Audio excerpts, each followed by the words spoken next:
Finally, upload juga ya guys ya.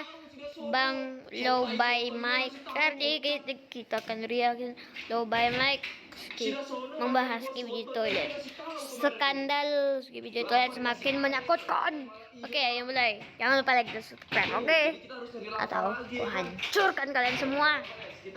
Oke, ayo mulai. Gugatan kreator terbesar belakangan ini. Kreator waralaba Skibidi Toilet kabarnya sedang dirampok serta dibungkam. Perusahaan lain mengklaim memiliki semuanya, membuat episode aslinya dihapus dari YouTube dan mengirim email ancaman. Bernegosiasi besok atau seluruh saluran akan dihapus. Kini penyelesaian sudah diumumkan, tapi masih menyisakan banyak pertanyaan yang belum terjawab. Jadi aku mewawancarai orang yang mengaku punya bukti, memeriksa sendiri berkas pengadilannya, dan pada akhirnya aku akan memberi penawaran pribadi kepada kreator Skibidi Toilet. Semuanya dimulai dengan nilai kekayaan Skibidi Toilet. Di seluruh YouTube, video Skibidi Toilet mendapat sekitar 65 miliar penayangan hanya dalam 1 tahun. Dengan tarif iklan yang konservatif, lalu lintas sebesar itu bisa berarti ratusan ribu dolar sebulan dari YouTube. Lalu ada sisi mereknya. Mainan di toko retail besar, skin resmi Fortnite, dan film yang kabarnya terkait dengan Michael Bay. Nilai pasti waralaba ini sulit diketahui, tapi kemungkinan bernilai jutaan. Dan semua itu dimulai dengan satu kreator, Alexei Gerasimov. Beberapa tahun lalu, Alexei menandatangani kontrak pengalihan hak cipta dengan Invisible Narratives, perusahaan hiburan Amerika Serikat. Kontrak itu mengalihkan hak cipta utama dan hak merek dagang untuk Skibidi Toilet ke Invisible Narratives. Invisible Narratives juga kabarnya mendapat hak eksklusif untuk menjalankan saluran Dafuk,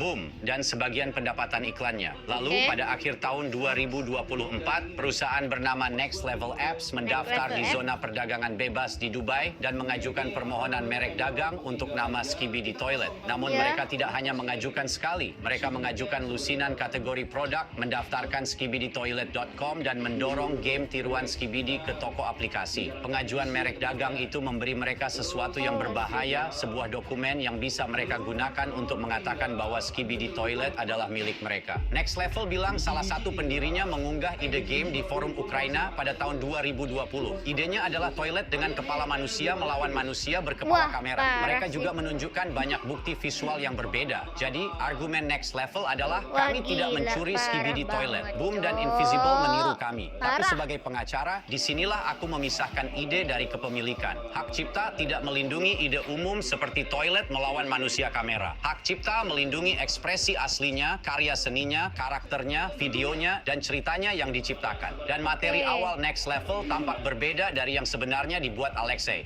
Jadi argumen kepemilikan ini tampaknya lemah. Nanti kita akan bahas bagaimana Alexei dibungkam dan bagaimana kebanyakan penggemar yakin ada hal buruk yang sedang terjadi. Tapi selanjutnya adalah bagian yang menakutkan. Next Level menyerahkan formulir ini, mengklaim memiliki Skibidi Toilet. Itu adalah pemberitahuan penghapusan DMCA. Itu alat hukum yang dipakai untuk memberitahu platform video ini mencuri karyaku. Jadi kalau ada yang mengunggah ulang seluruh film B-movie ke YouTube, pembuat film itu bisa bilang, "Hey, itu bukan milikmu, itu milik kami. Tolong hapus." Dan kemudian YouTube akan meminta kreator itu untuk menghapusnya. Di bagian bawah ada tulisan seperti, "Saya menyatakan di bawah ancaman hukuman sumpah palsu bahwa saya adalah pemilik hak cipta." Itu berarti kau bersumpah secara hukum bahwa itu benar. Tapi sistemnya tidak memeriksa apakah itu benar sebelum videonya diturunkan. YouTube punya dorongan hukum yang kuat untuk menghapus konten begitu formulirnya tiba. Di bawah DMCA, platform mendapat sesuatu yang disebut perlindungan hukum. Artinya mereka biasanya tidak akan disalahkan atas pelanggaran hak cipta pengguna kalau mereka cepat menghapus video setelah pemberitahuan penghapusan yang sah. Jadi, kalau formulirnya terlihat sah, YouTube biasanya menghapusnya dulu baru bertanya belakangan. Jadi, sistem ini berjalan di atas asumsi berbahaya bahwa orang yang mengajukan pemberitahuan itu mengatakan yang sebenarnya. Jadi, YouTube menganggap klaim itu nyata dan menghapus akses ke Skibidi Toilet musim 25, video yang berisi semua episode untuk musim itu. Begitu berhasil, Next Level melanjutkannya dengan hal yang lebih agresif. Sehari setelah penghapusan, email ini tiba. Baris pertamanya berbunyi, "Kami adalah pemilik Skibidi Toilet saat ini, kami ingin bernegosiasi besok." Jadi mereka memberi waktu 1 hari untuk membalas, dan baris terakhirnya berbunyi, "Akan ada penghapusan lagi sebelum saluran dihapus sepenuhnya." Penghapusan ini sangat menghancurkan bagi sebuah saluran. Saluran yang berada di puncak musimnya terlihat seperti ini. Mereka mendapat jutaan dan jutaan penayangan. Jadi saat seseorang mengeluarkan penghapusan DMCA, penayangan tersebut bisa turun drastis. Invisible Narratives mengklaim perusahaannya kehilangan jutaan penonton dan pendapatan iklan yang besar, Yang membuatnya makin parah adalah saat Skibidi yang asli kehilangan jutaan tayangan, Next Level mulai mengunggah game dan klip tiruan.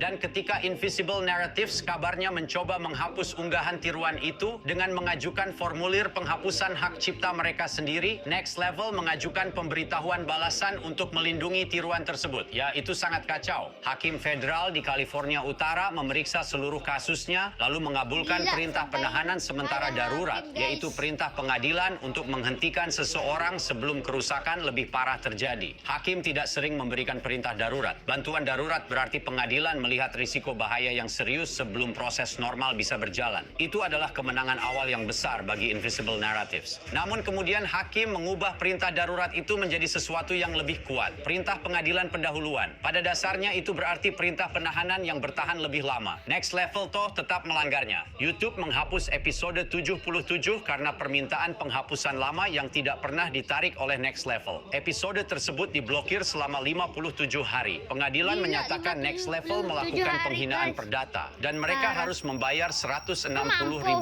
Jadi, secara hukum Invisible Narratives memenangkan pertarungan awal. Tapi itu memunculkan pertanyaan yang aneh. Di mana orang yang sebenarnya membuat Skibidi Nah, Toilet? itu dia. Hai guys, aku Aduh, baru nemu iklan. aplikasi yang jujur lebih bikin nagih daripada TikTok.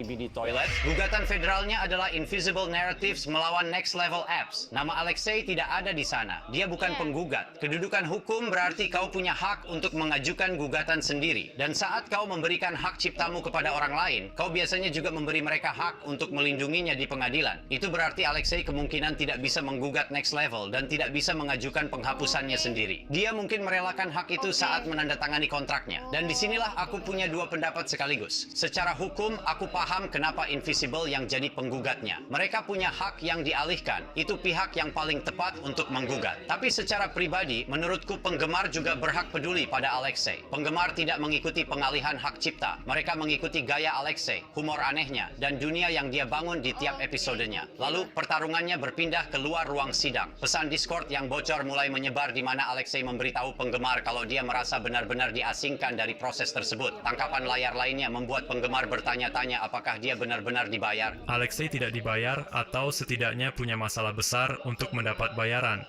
Aku bicara dengan mantan karyawan Invisible Narratives, yang dia bilang padaku bahwa, Alexei kesulitan menerima uang karena dia orang Rusia.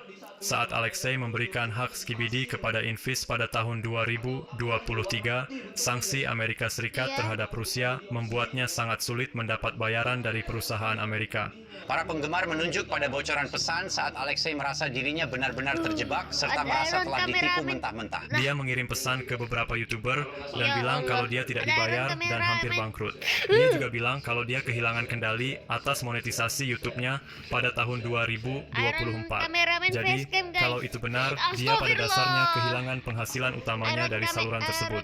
Baru-baru ini, Invisible Narratives mengubah nama saluran Main YouTube-nya facecam dari Dafuk, boom, menjadi hanya Skibidi tanpa pengumuman apapun dari Alexei. Penggemar menyadarinya dengan sangat cepat. Tagar Shanyan Bring Boom Back mulai tren dengan ribuan postingan yang menuntut guys, Alexei bring boom mendapatkan back, ya. kembali kendali kreatifnya. Invisible Narratives menanggapi secara publik bahwa Alexei tetap menjadi produser eksekutif dan terus berpenghasilan dari waralaba tersebut. Tapi kita belum melihat kontrak penuhnya. Jadi kita tidak benar-benar tahu apa yang dia setujui atau apa yang boleh dia katakan. Dan aku paham kenapa penggemar bereaksi seperti ini. Ini bukan sekadar ganti nama. Sepertinya kreator yang membangun Skibidi Toilet telah didorong ke belakang perusahaan yang kini memegang kendali. Tulisan Invisible Narratives di Dafuk, boom, sejauh ini, mengerikan. Tidak ada pembagian yang adil. Itu murni perusahaan. Ini menjelaskan emosi di balik penolakan tersebut. Bagi penggemar, kontrak itu tidak hanya memindahkan hak, tapi mengubah siapa yang mereka rasa mengendalikan salurannya. Dan secara hukum, itu masuk akal. Alexei menyerahkan IP dan hak eksklusif untuk menjalankan saluran itu kepada Invisible Narratives. Invisible Narratives juga bilang sebagian dari perjanjian itu bersifat rahasia. Jadi saat penggemar bilang biarkan Boom bicara, mereka menanyakan hal yang wajar. Bisakah kreator aslinya menjelaskan apa yang terjadi tanpa terkena gugatan pelanggaran kontrak? Seorang jurnalis bilang dia sudah bicara dengan Alexei, tapi wawancara penuhnya tidak pernah terbit karena Alexei ingin menyetujui kutipannya dulu. Menurut jurnalis tersebut, ada beberapa larangan yang sangat menarik. Dia tidak diizinkan bicara secara publik mengenai Invisible Narratives, Skibidi Toilet, atau kontraknya. Ini semakin menguatkan kekhawatiran fan. Bungkamnya mungkin bukanlah pilihan, melainkan bagian dari isi kontrak. Invisible juga bilang mereka tidak menyuruh Alexei untuk tetap diam. Mereka bilang mendorongnya untuk bicara, setidaknya pada kreator terpercaya. Tapi satu tangkapan layar yang diterbitkan Invisible menunjukkan Alexei bilang dia tetap berada dalam batasan yang aman baginya secara hukum dan reputasi. Tapi pertanyaannya tetap sama. Apa yang sebenarnya bisa dikatakan Alexei tanpa melanggar perjanjiannya? Menurutmu apa Alexei butuh pengacara? Ya, kurasa dia jelas butuh seorang pengacara. Penggemar berhak mendapat jawaban jelas dan Alexei berhak mendapat kesempatan bicara untuk dirinya sendiri. Jadi Alexei, kalau kamu menonton ini, kamu mungkin telah menandatangani sesuatu yang mencegahmu membahas aspek kontrakmu secara publik. Tapi aku punya kabar baik untukmu. Tidak ada yang bisa melarangmu bicara dengan pengacara. Hubungilah aku. Kita bisa lihat apakah ada cara hukum untuk membantu. Tapi disinilah ceritanya mulai terasa janggal dan aneh. Sementara Invisible Narratives melawan teguran hak cipta di pengadilan, mereka kabarnya juga mulai mengancam akan memakai teguran hak cipta pada penggemar.